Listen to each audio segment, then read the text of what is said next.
Hi, this is Pastor David Hampton, and welcome to Inspiration Conversation.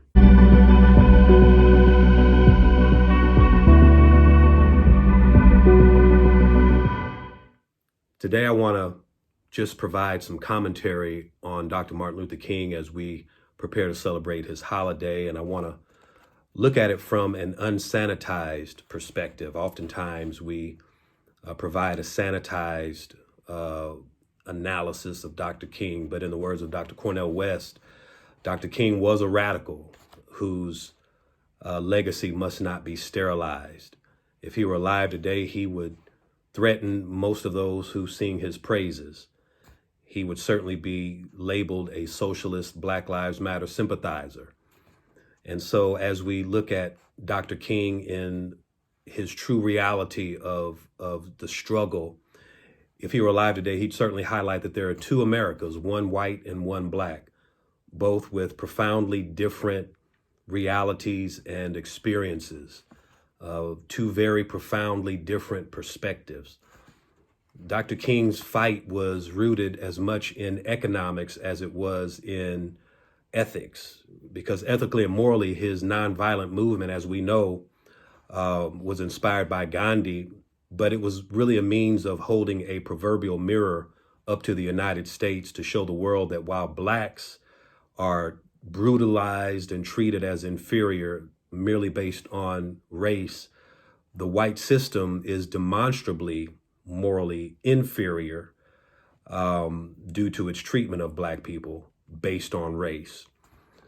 And Dr. King really concurrently espoused a powerful economic radical perspective. For example, the Montgomery bus boycott of December 1955 was designed to financially impact the transit system, not merely so that black people could ride in the front of the bus, but to gain attention and justice not yet received in response to the murder of 14-year-old Emmett Till a few months earlier that happened in August of 1955 with impunity. And the bus boycott was rooted in a radical economic strategy that sparked an entire movement and was effective for intents and purposes. In 1963, Dr. King delivered his I Have a Dream speech on the steps of the Lincoln Memorial, and he began not with utopian images of racial harmony, not with images of children holding hands and singing and black and white people breaking bread together, but he began with the metaphor of a bad check. Dr. King said, in a sense, we've come to our nation's capital to cash a check. It is obvious that America has defaulted on its promissory note insofar as her citizens of color are concerned. Instead of honoring this sacred obligation, America has given the Negro people a bad check, a check which has come back marked insufficient funds. And I give credit to Philip Kennicott, who wrote in the Washington Post that this portion of Dr. King's speech is a stark metaphor articulated in bluntly economic terms. The Declaration of Independence implied, and then later the Emancipation Proclamation promised meaningful freedom to African Americans, but the promise was really never fulfilled.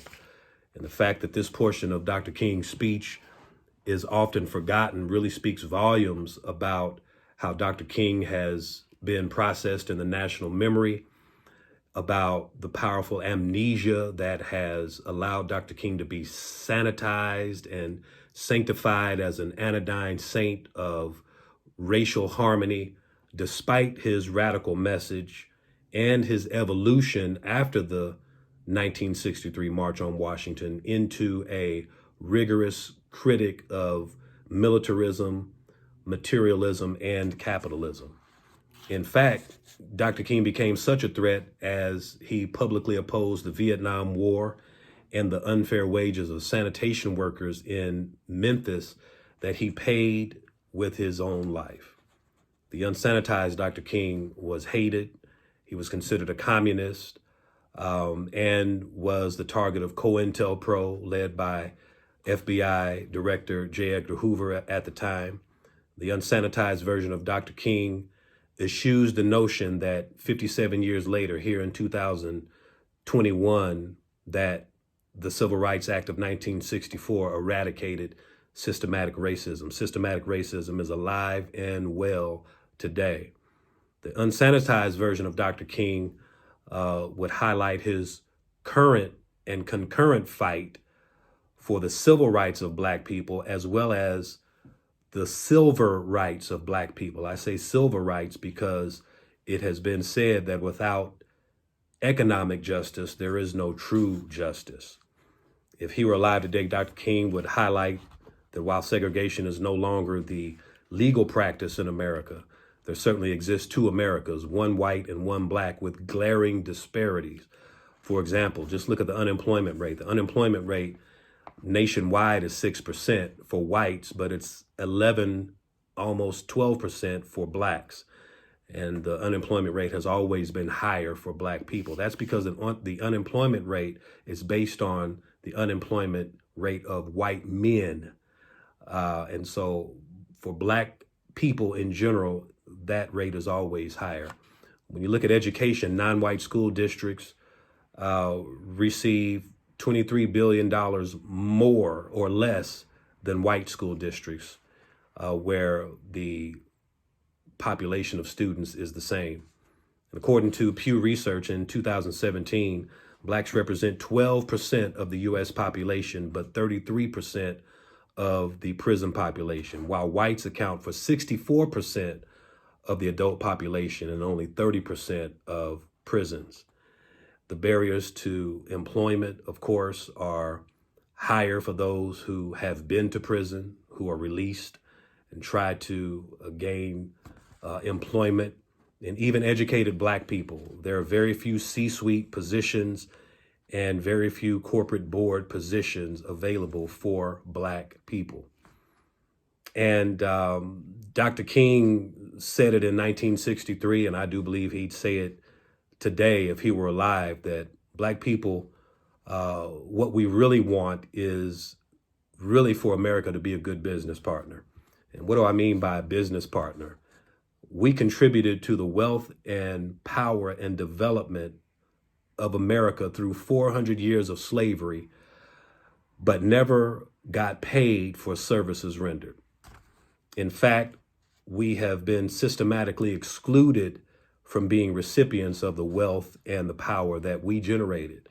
And so when we talk about reparations or restoration or restitution, it's rooted in the notion that America was made great by 400 years of free labor. Imagine the acceleration of wealth. But then when you exclude the very people who accelerated that wealth, and we wonder why Black people suffer from the poverty rates that we do, it's from generations of being excluded from the economics that we generated. That's a compelling argument that we'll come back to another time.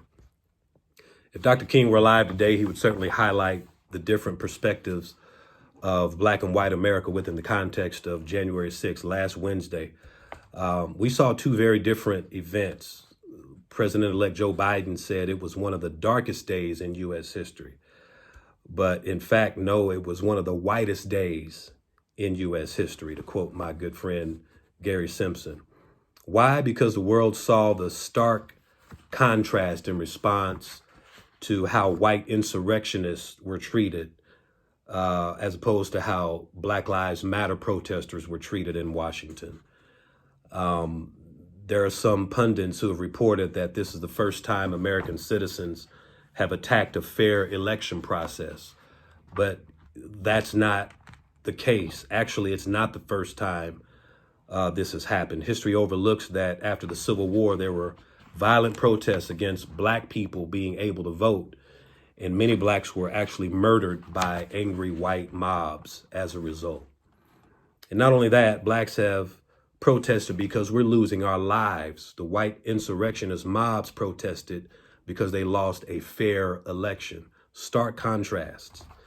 America is so divided that even one political news correspondent suggested that January 6, 2021 dawned the era of two new political parties, no longer Republican versus Democrat, but constitutionalist versus insurrectionist. But really, for Black people, we have never been insurrectionists, and the Constitution was not originally written for us. So where do we stand in all of this? I think if Dr. King were alive today, he would take the position that there are two political parties from the perspective of Black people: white racist supremacist and anti-white supremacist. Those are the only two parties: white supremacy and anti-white supremacy. Which side are you on? During the middle of the civil rights movement, Dr. King even told Harry Belafonte, "I fear I'm integrating my people into a burning house." And as we speak, America is in fact a burning house. Abraham Lincoln quoted the Gospel of Matthew 12:25, "A house divided cannot stand." And that's where we are. We are a house divided. In the Old Testament book of 2 Chronicles, chapter 7, verse 14, God said to King Solomon, "If my people who are called by my name will humble themselves and pray and seek my face and turn from their wicked ways, then I will hear from heaven and I will forgive their sin and heal their land." Here's King Solomon, who had just completed the Temple of Jerusalem. God expresses God's stipulations for any nation to experience God's sustained blessings. And really at the heart of what God demands of us is humility and repentance, both as individuals and as a nation. And it's not that we as humans will not sin or won't make mistakes, but God demands that we acknowledge those mistakes and make them right. Then and only then can there be healing in the land. In closing, I'll leave you with this thought. On August 4th, 2020, 3,000 tons of ammonium nitrate were stored at the port city of Beirut. There was a great explosion that caused at least 204 deaths, 6,500 injuries, and $15 billion in property damage. The report later revealed that Beirut officials were aware, but ignored the 3,000 tons of ammonium nitrate for 6 years. And it was said that it was literally a floating bomb. America can overcome the challenges it faces, but white supremacy is a floating bomb of hate that, if ignored, will explode and destroy the very democracy that nurtures and enables it. America can no longer afford that it has a race problem. It can no longer afford to ignore the generations of inequity and injustice and poverty. God will heal our land, but only when we acknowledge and act. God bless you.